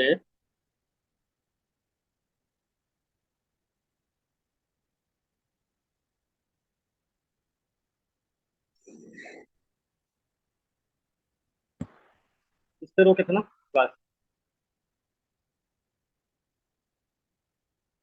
दूसरा हमने पढ़ा दिया था, तीसरा युद्ध हमारा चलने वाला था, है ना। यही था चलने वाला। जी, तीसरा चलने दो, वाला। जो दूसरा युद्ध था हमने बताया था कि ये एक ऐसा युद्ध रहा जिसने अंग्रेजों को सबके साथ अलग अलग संधि करने के लिए मजबूर किया। जैसे देवगांव की संधि किसके साथ हुई थी भाई? भोसले परिवार के साथ, भोसले के साथ। क्या था इसका मुख्य कारण, मुख्य बात उसकी क्या थी? कटक और वर्धा नदी का पश्चिमी भाग अंग्रेजों को दे दिया गया। सुरजी अर्जुन गांव की संधि हुई सिंधिया के साथ 1803 में ही। गंगा यमुना का दोआब प्रदेश, राजस्थान का कुछ क्षेत्र थोड़ा सा, अहमदनगर का किला, बौद्ध, गोदावरी, अजंता घाट का जो क्षेत्र रहा है वो अंग्रेजों को प्राप्त हो गया। और एक संधि होती है राजपुर घाट की संधि, 1805 में हो रही है। होलकर के साथ में चंबल नदी का उत्तरी प्रदेश और बुंदेलखंड का क्षेत्र अंग्रेजों को मिल गया। नॉर्मल तौर पर अगर देखा जाए तो ये जो दूसरा आंग्ल मराठा युद्ध था, इसने मराठा संघ को ही तोड़ दिया। मतलब मराठा संघ की कमर तोड़ दी, समाप्त नहीं किया लेकिन उस कमर को तोड़ दिया। मतलब ना रहेगा बांस ना बजेगी बांसुरी वाला हालत है। और चार चांद लगा बस इनकी संधि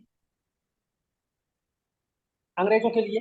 और मराठों के लिए कौन सा चार चांद रहा? तो भाई चार चांद नहीं, होता उनके लिए एक अपमानजनक संधि थी बसीन की संधि। मराठों के लिए कि गले गर्दन पे तलवार रखकर उनसे साइन करवा लिया गया कि भाई ये बातें नहीं, कि ये बात आप मान लो, बात खत्म करो, छोड़ो, जाने दो। आपको युद्ध से कोई लेना देना नहीं। सेना की बात करते हो, सेना हम दे रहे हैं आपको, आप अपनी सेना होना मत रखो। पैसा काहे खर्च करोगे इधर उधर? दो लोग पैसा खर्च करें, आप हमारी सेना को पेमेंट करते रहना बराबर, है ना। हैदराबाद और गायकवाड़ की तरफ आप नजर उठा के देखेंगे नहीं, ध्यान रखना है। और जो उनके मतलब मराठा संघ के अधीन क्षेत्र हुआ करते थे वो सब अंग्रेजों को दे दिया गया, कमर तोड़ी गई। अपमानजनक संधि कही जाती है बसीन की संधि, मराठों के लिए, अंग्रेजों के लिए नहीं। मतलब साफ था, सब कुछ क्लियर हो गया था दूसरे ही आंग्ल मराठा युद्ध में। वो तो तीसरा वाला जो आंग्ल मराठा युद्ध हुआ उसका तो जरूरत ही नहीं था, लेकिन उसको करना इसलिए जरूरी था क्योंकि अंग्रेजों को चाहिए था, क्योंकि लॉर्ड हेस्टिंग्स है ना, लॉर्ड हेस्टिंग्स खास करके पिंडारियों के दमन के लिए जाना जाता है, और पिंडारियों का दमन करना था, इसलिए तीसरा आंग्ल मराठा युद्ध की साजिश रची। नहीं युद्ध की कोई जरूरत नहीं। पिंडारियों का दमन क्यों जरूरी था इनके लिए?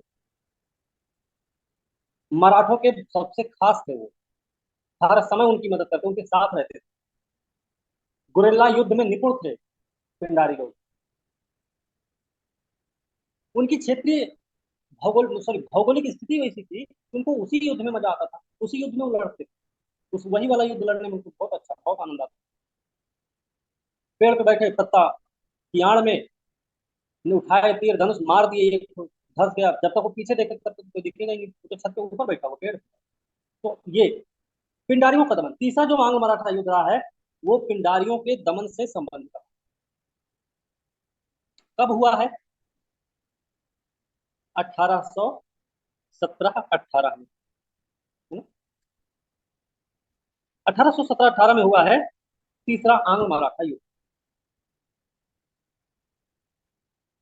हालांकि अंग्रेज बेले जली जब गया ना, बेले जली के जाने के बाद अंग्रेजों ने अहस्तक्षेप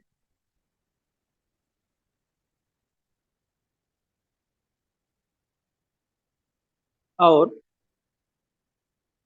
तटस्थता की नीति का पालन किया, तटस्थता की नीति का पालन किया अंग्रेज। बेले जली ही था वो जो साम्राज्य विस्तार के लिए सहायक संधि कर रहा था, और सहायक संधि शुरू करने के पीछे का मुख्य कारण था फ्रांसीसियों का डर, क्योंकि वहां पर भी नेपोलियन बोनापार्ट थे, जिसका सिक्का चल रहा था पूरे विश्व पे उस समय, वर्चस्व था उनका। मतलब नेपोलियन जिधर देख ले, नेपोलियन देखे यहाँ जिधर देखना, कहीं कुछ पटांग ना हो जाए, ऐसा कुछ था उनका, सिक्का चलता था नेपोलियन बोनापार्ट, मजाक नहीं थे। उसी डर की वजह से बेले जली ने सहायक संधि को शुरू किया। और इस सहायक संधि क्यों कर रहा था? बफर जोन बना रहा था, अपने लिए मित्र खोज रहा था। हम अगर सहायक संधि को शुरू करते हैं और सभी ज्यादा से ज्यादा राज्यों को स्वीकार करवा देते हैं, तो फायदा ये होगा, क्योंकि हमारी सेना रहेगी हर दरबार में, तो वो लोग अपने विदेशी संबंध जो होंगे किसी दूसरे से नहीं रखेंगे, वो हमारे आधार पर चलेंगे, उनको सेना भी बढ़ाने की जरूरत नहीं पड़ेगी, और फ्रांस का डर तो फिर तो खत्म है।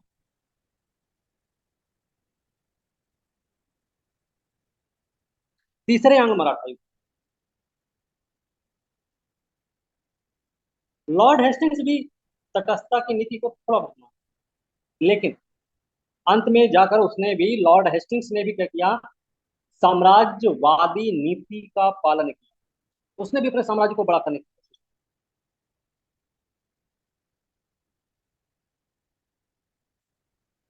हेस्टिंग्स के भी दिमाग में चला था, ऐसा करते हैं कि हम कैसे श्रेष्ठ हैं ये कैसे बता दें, उसको बताने के लिए कुछ ना कुछ साबित करना पड़ेगा ना। तो कार्रवाई चालू कर दिया उसने, दमनात्मक कार्रवाई को, क्षेत्रीय शक्तियों के खिलाफ। तो क्षेत्रीय शक्तियों में मराठा अभी भी उतनी मजबूत स्थिति में थे, क्योंकि पिंडारी थे उनके साथ।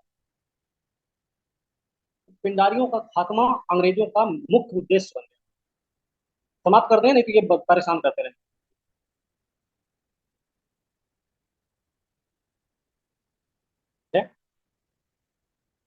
अच्छा, पिंडारियों से समस्या क्या थी? पिंडारी जो पहले मराठा की सेना में शामिल हुआ करते थे ना, अब क्योंकि मराठा अपनी सेना तो बढ़ा नहीं सकते, अब उनको भी नौकरी नहीं मिल रही है, तो लूट मार कर रहे हैं, छिटपुट टाइप का, वैसे ये अंग्रेजों को परेशान कर,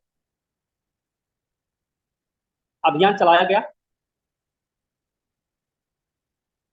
इस अभियान ने मराठा के प्रभुत्व को चुनौती भी दी, युद्ध जरूरी हो गया, युद्ध करना पड़ेगा। पेशवा सिंधिया और नागपुर के महाराजा को अपमानजनक संधि करने के लिए विवश कर दिया हेस्टिंग्स ने। ये इतना देख लिया ना, तो अभी काम करते हैं हम, व्हाइट बोर्ड ओपन कर लेते हैं।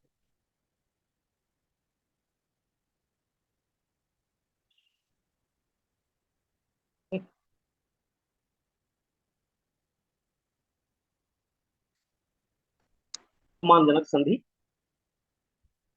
1816 में अप्पा साहब के साथ संधि हो रही है नागपुर की।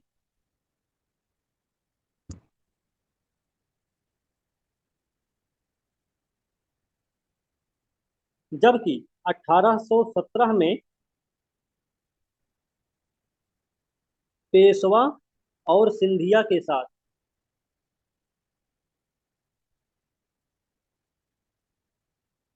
अलग से संधि की गई। ठीक है,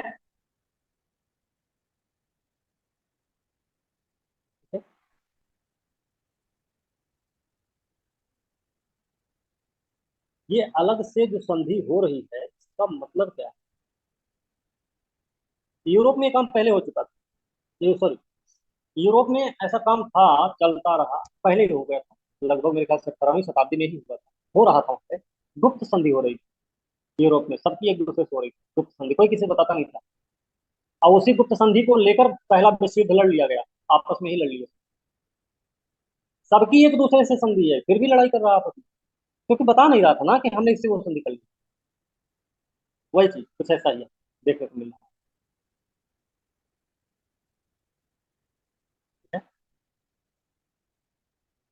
पेशवा, भोसले, होलकर, इन सब का जो संधि हुआ था 1817-16 में, इन सब ने मिलकर इस संधि को तोड़ दिया। अंग्रेजों पर युद्ध मतलब आक्रमण करने की योजना बना ली, आक्रमण कर देते। तो क्या होगा अब, किरकी एक जगह है, किरकी एक जगह है जहां पर पेशवा सीताबर्डी में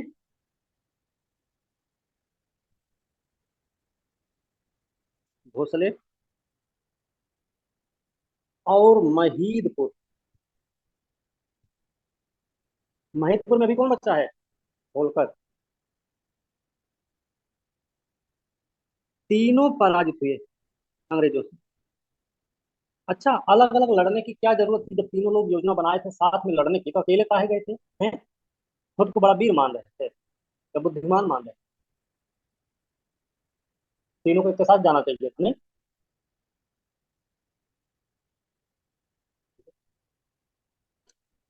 होलकर को पराजित किया और 1818 में होलकर के साथ संधि हो गई। संधि कौन सी हो रही है यहाँ पे? मंदसौर की संधि। मंदसौर मध्य प्रदेश में पड़ता है ना, मंदसौर की संधि हुई होलकर के साथ। और इस संधि में कहा गया होलकर से कि राजपूत राज्यों से ना आप अपने अधिकार वापस ले लो। राजपूत राज्य गए,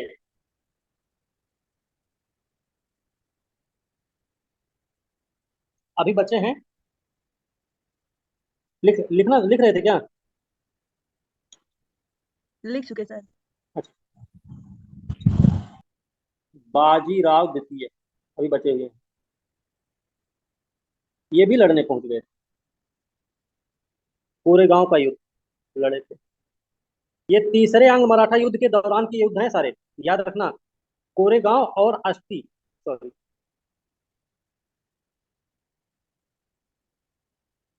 अस्थि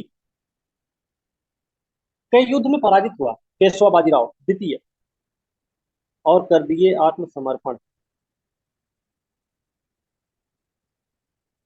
ठीक है, आत्मसमर्पण कर, ये वो समय था, इस युद्ध ने, कोरेगांव और अस्थि के युद्ध ने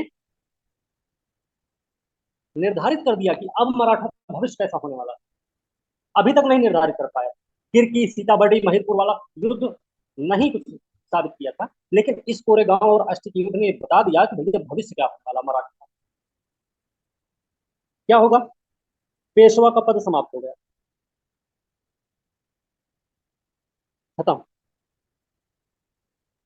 है ना। अब ये पेंशन भोगी बन गया अंग्रेजों का,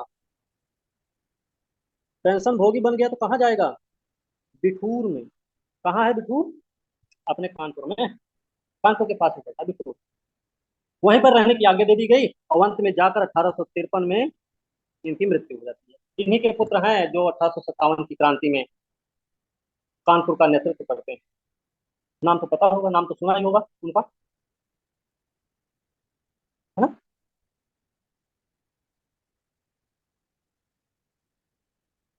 ये सारी इतना सब कुछ हुआ है, ऐसा क्यों। और एक चीज और याद रखना, इतना ही नहीं है, इसमें प्रश्न भी बनेंगे आपसे। आ जाएगा मिलान करने के लिए कोरेगांव अस्थि का युद्ध, महिरपुर का युद्ध, किरकी का युद्ध, ऐसे करके मिलाने के लिए सीताबर्डी का युद्ध, ऐसे करके सामने भोसले, होलकर, सिंधिया और क्या नाम इनका, बाजीराव द्वितीय, नाम भी दे दिया जाए, मिलान करो, सब मिलान करो, मिलान करो। एक तो ये दे दिया जाए प्रश्न। दूसरा ये भी प्रश्न हो सकता है, जो संधियां अभी हुई, अभी हमने जो संधियां बताई आपको, वो संधियां किसके किसके बीच हुई। जैसे पूना की संधि हो रही है कहीं, कोई पूना की संधि कर रहा है, कोई कहाँ की संधि, देश भर की संधि चल रही, ग्वालियर की संधि कहीं हो रही, मंदसौर की संधि हो रही है, सुरजी अर्जुन गांव की संधि हो रही, देवगांव की संधि, बेसिन की संधि, कालबाई की संधि, सूरत की संधि, इतनी सारी संधि है। सामने दे दिया जाएगा फलाने फलाने फलाने फलाने, चार ठो नाम दे दिया गया, अब मिलान कर लो सही से। और भी दे दिया जाएगा,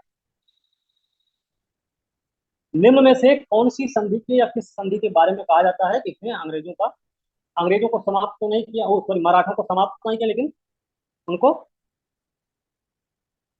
छोड़ा भी नहीं, ऐसा कुछ प्रश्न हो सकता है। या किस युद्ध के बारे में कहा जाता है कि अंग्रेजों को प्रत्यक्ष और अप्रत्यक्ष रूप से अंग्रेजों को ही फायदा मिला। ओवन का कथन है, ओवन एक आदमी है, ओवन वो वाला मत समझो जिसमें पार्टी बनती है, वो वाला नहीं, ओवन नाम है, आदमी का नाम है, इन्होंने कहा है। प्रश्न देखो कई सारे बन सकते हैं। कौन सी संधि को मराठों के लिए एक अपमानजनक संधि की संज्ञा दी जाती है, ऐसा कुछ प्रश्न हो सकता है। बरसिंह की संधि। हाँ, ये भी प्रश्न हो सकता है, कौन सी संधि आंग्ल मराठा युद्ध, किस संधि ने आंग्ल मराठा युद्ध को जन्म दिया था। या फिर नॉर्मल तौर पे दिया जा सकता है, सूरत संधि के बारे में निम्नलिखित तथ्यों पर विचार करके सही उत्तर का चयन करें। पहला स्टेटमेंट, इस संधि ने मराठा अंग्रेज और मराठा संघर्ष को जन्म दिया, पहला स्टेटमेंट। दूसरा, यह संधि राघोबा और अंग्रेजों के बीच हुआ, दूसरा स्टेटमेंट। तीसरा स्टेटमेंट, यह संधि कब हुई है। 1775। 1775 में हुई है, या मान लो 1775 नहीं 76 कर देता। थोड़ा सा हमको याद रखना, इस तरीके से प्रश्न बन सकते हैं हमारे, अच्छे खासे प्रश्न बनेंगे। अब मेंस के लिहाज से कैसे प्रश्न बन सकते सर। हैं। हाँ हेलो। हाँ, सर बोलिए ना। ये सब जितनी संधियां हुई है, ये सारी संधियां तो अंग्रेजों के साथ हुई है ना सर। हाँ तो ठीक है। क्या हुआ, नहीं होनी चाहिए। ना ना, ना वो होनी चाहिए थी। हाँ अच्छा, मतलब मानते हो कि होनी चाहिए थी अंग्रेजों के साथ, है सही है। तो उस समय तो मराठा राज्य में नहीं था, मैं तुमको पहले देश निकाला दे दिया जाता। ठीक है, मेंस के लिए क्या प्रश्न बन सकते हैं भाई, कई सारे प्रश्न बनेंगे। एक तो यही स्टेटमेंट वाला प्रश्न बन जाएगा, स्टेटमेंट कमजोर थोड़ी ना है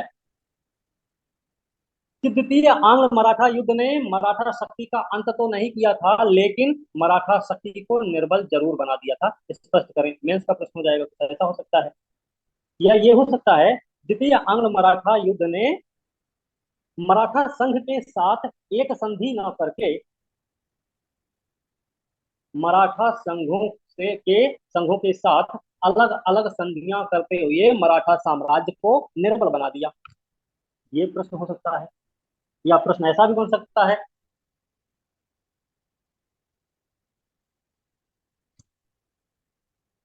मराठों की, एक मिनट रुकिएगा।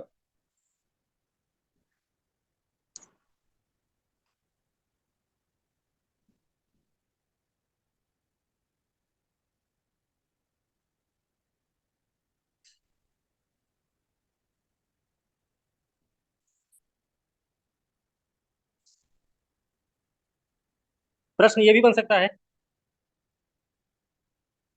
कि मराठों का निर्बल होना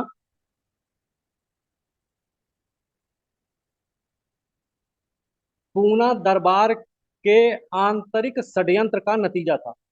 स्पष्ट करें। ऐसा भी हो सकता है, प्रश्न मेंस का प्रश्न है। प्रश्न तो कैसे भी बन सकते हैं ना। कोई सिंह पूछे प्रश्न का, बताइए। प्रश्न का कोई सिंह पूछ तो नहीं होता ना भाई। इसको लिख लिया ना, चलो अब आगे चलते हैं। अब बात करेंगे मराठों की असफलता का कारण।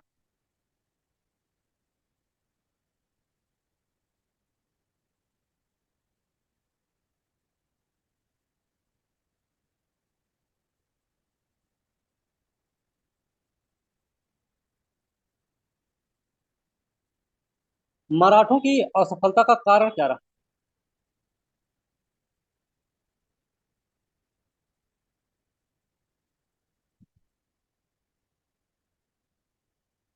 जब मराठों का उत्कर्ष बना तो उनकी सबसे बड़ी खूबी थी कि उनमें राष्ट्रवाद की भावना का विकास हुआ।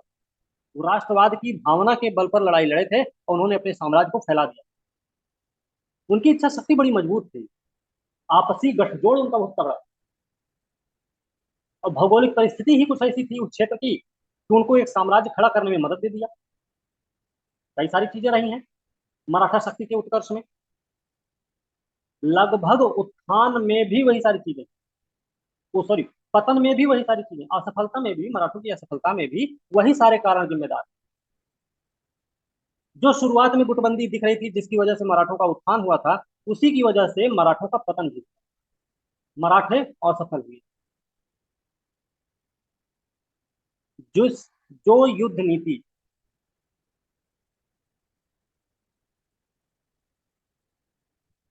जिस युद्ध नीति के बल पर उन्होंने अपना उत्थान किया था, अपने साम्राज्य का निर्माण किया था, उसी युद्ध नीति ने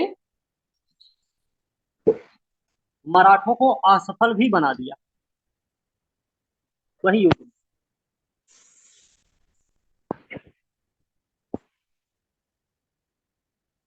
योग्य नेतृत्व, योग्य नेतृत्व के आधार पर ही मराठों का उत्थान हुआ, नहीं भूलना चाहिए। लेकिन इसके अभाव ने मराठों की शक्ति को समाप्त कर दिया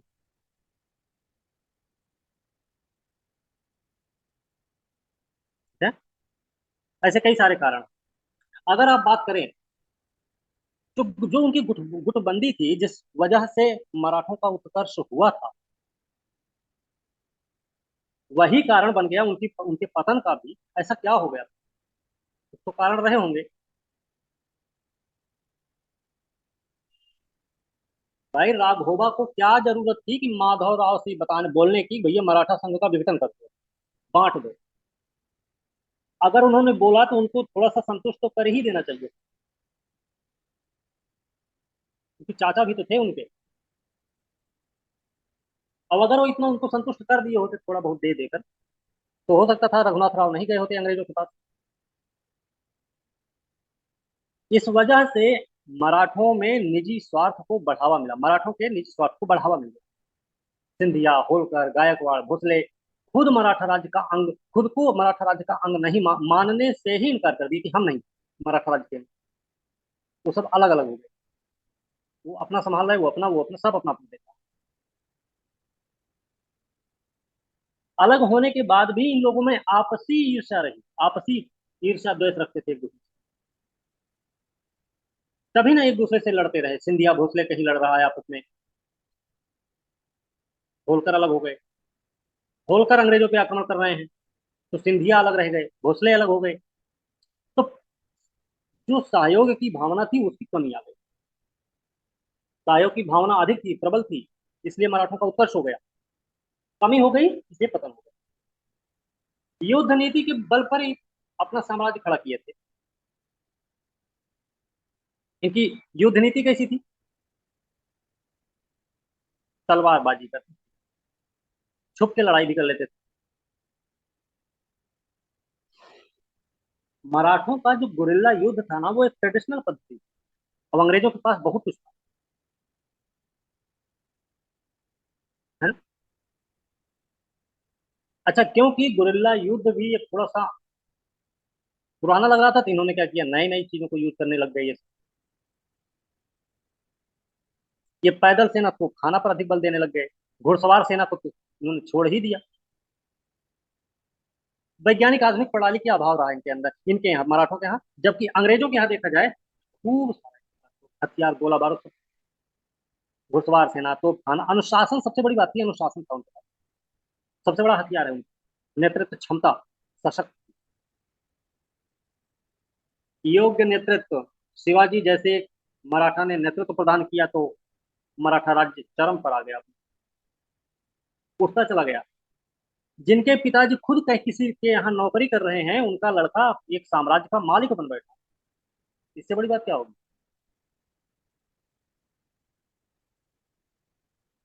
लेकिन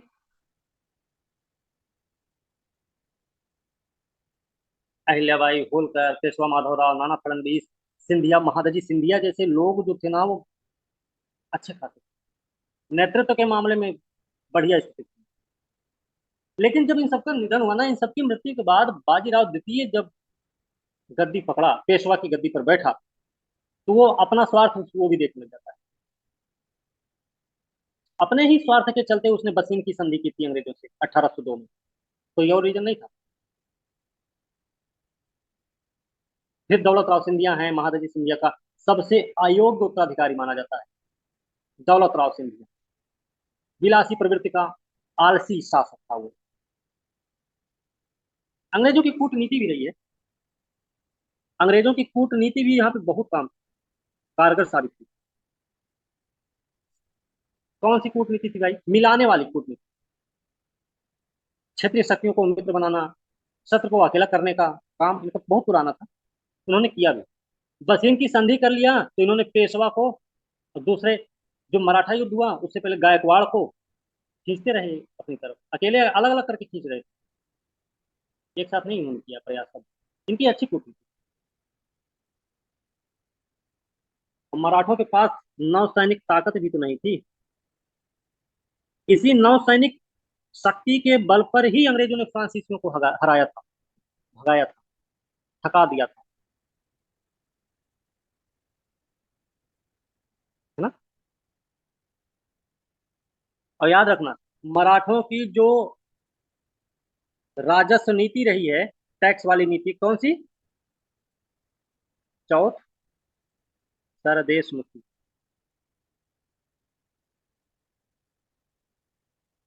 इन्होंने भी मैत्रीपूर्ण संबंध स्थापित नहीं करने दिए, ये दोनों जो चौथ और सरदेश मुखी थे ना, क्योंकि हमने बताया था आपको, एक तो अपना अधिकार माना जाता था तब वसूल करते थे, दूसरा हम आक्रमण नहीं करेंगे या फिर हम लूट खसोट नहीं मचाएंगे, हमको चाहिए इतना, अगर आप ऐसा चाहते हैं तो। इन दोनों टैक्सेस की वजह से अंग्रेजों को, मराठों के मैत्रीपूर्ण संबंध नहीं बन पाया था। और चौथ सरदेश मुखी का जो यूज था उनका, वो विलासिता में था, ताकत में नहीं, उसका प्रयोग नहीं किया इन्होंने। कोई स्थिर आर्थिक नीति नहीं थी इनकी। ये सारी चीजें कुछ थी जिनकी वजह से मराठों का क्या हुआ, पतन।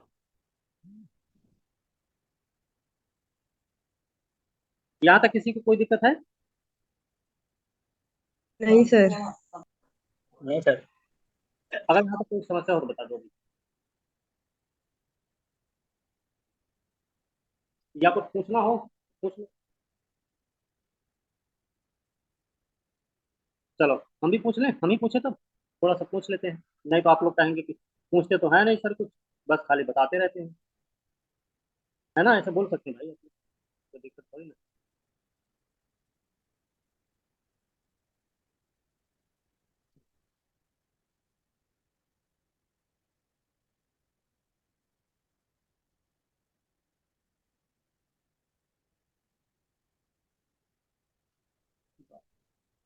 चलो बताओ कि मराठों की असफल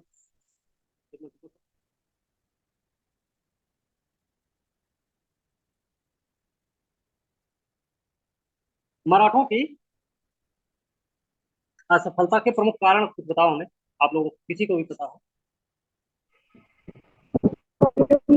युद्ध नीति, जो जो नेतृत्व का अभाव था, और कूटनीति और नौसैनिक, ये सब बता सकते हैं।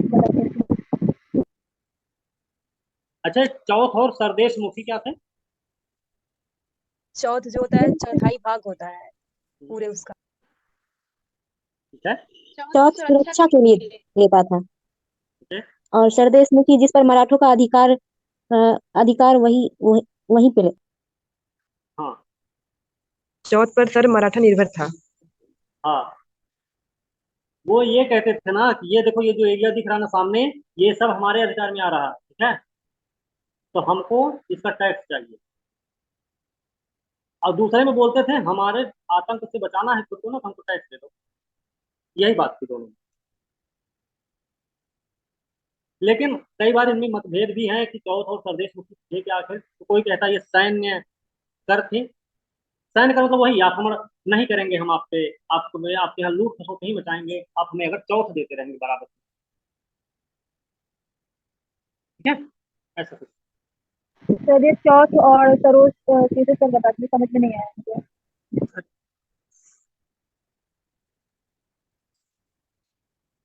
जो चौथ है, चौथ का मतलब ये है कि अंग्रेजों ने, सॉरी, मराठों ने आक्रमण से सुरक्षा करने के बदले में वसूला था पड़ोसी राज्यों से चौथ। ठीक है।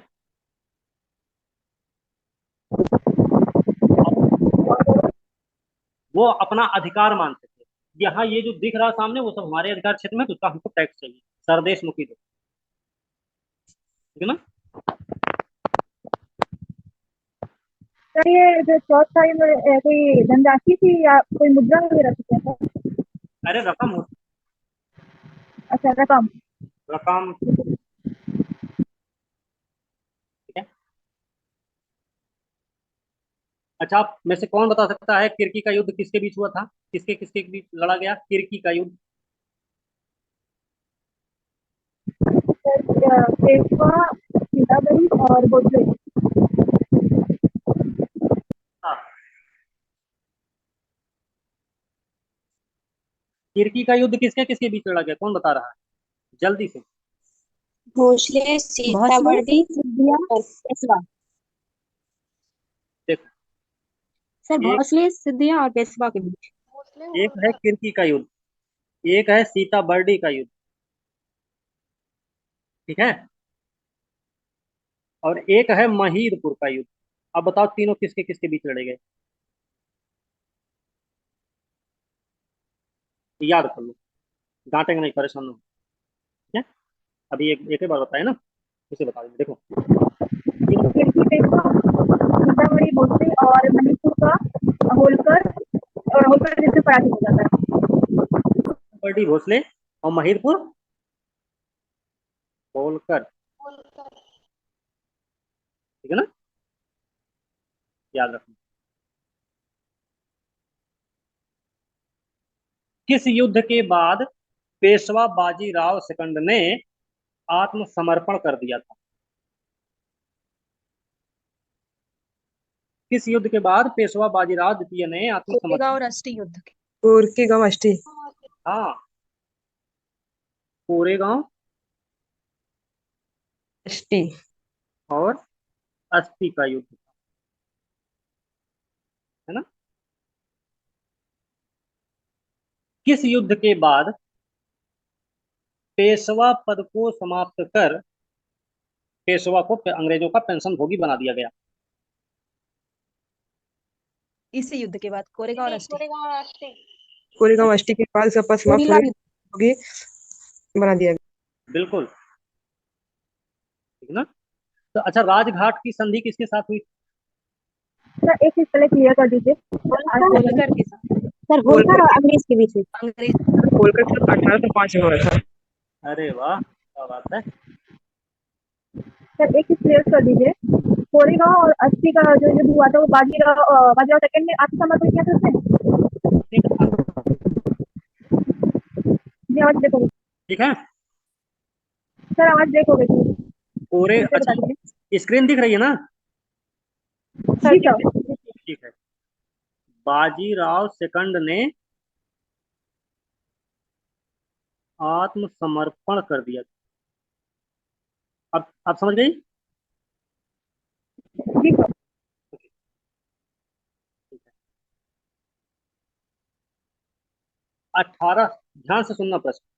1817 में सिंधिया के साथ हुई ग्वालियर की संधि के बारे में निम्न कथनों पर विचार कर सही उत्तर का चयन करें। पहला स्टेटमेंट है, इस संधि के अनुसार सिंधिया पिंडारियों के दमन में अंग्रेजों की मदद करेगा। पहला स्टेटमेंट। दूसरा स्टेटमेंट, इस संधि के अनुसार चंबल नदी के दक्षिण पश्चिम क्षेत्र से सिंधिया का अधिकार समाप्त हो जाएगा। बताओ कौन कौन सा इसमें पहला दूसरा दोनों सही या फिर पहला दूसरा दोनों गलत? या दोनों फिर सही है। दूसरा सही है? सर दोनों सही है। दोनों सही है? पक्का ना? पहला तो सही है पक्का। अच्छा, चिंता क्यों करते हो, बोला करो ना, खुल के बोला करो। दोनों सही है, ठीक है। ओके, ध्यान रखो। चलो,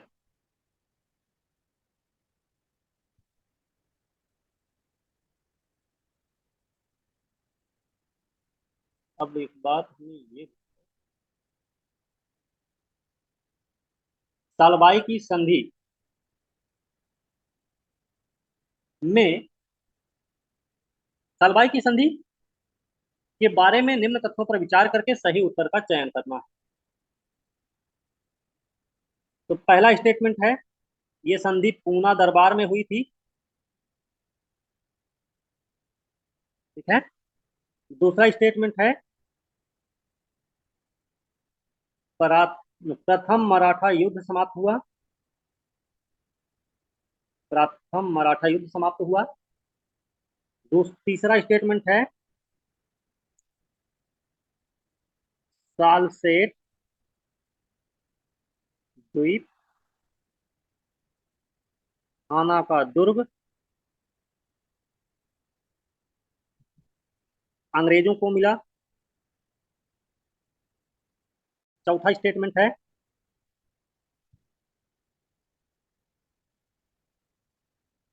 अंग्रेजों ने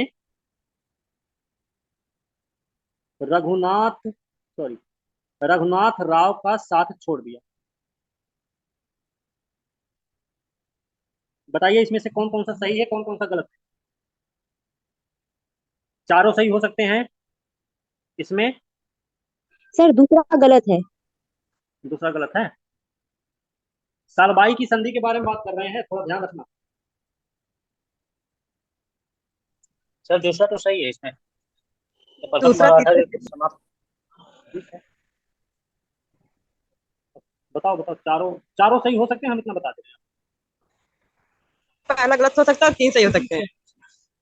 पहला गलत हो सकता है, बाकी 3 सही हो सकते हैं। Very good. और कोई बताएगा? कोई है? सर द्वितीय सर मराठा इसमें युद्ध जो हुआ था हाँ वो है? तो बसिन की संधि पर न समाप्त हुआ था। कौन सा दूसरा वाला?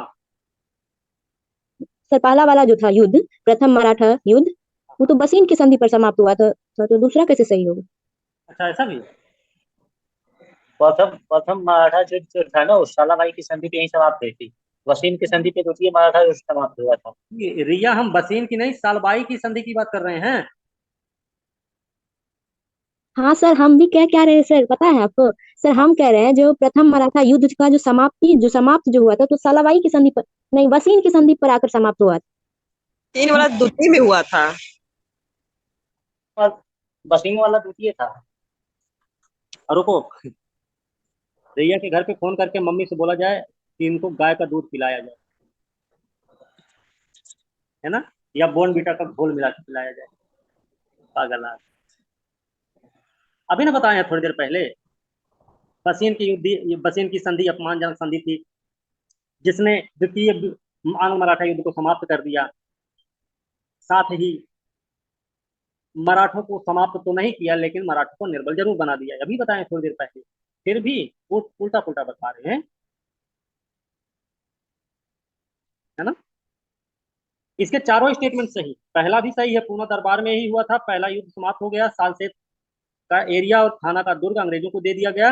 अंग्रेजों से ये बोला गया कि भैया रघुनाथ राव का साथ छोड़ देना। और क्या किया गया था, पता होना चाहिए क्या क्या हुआ है।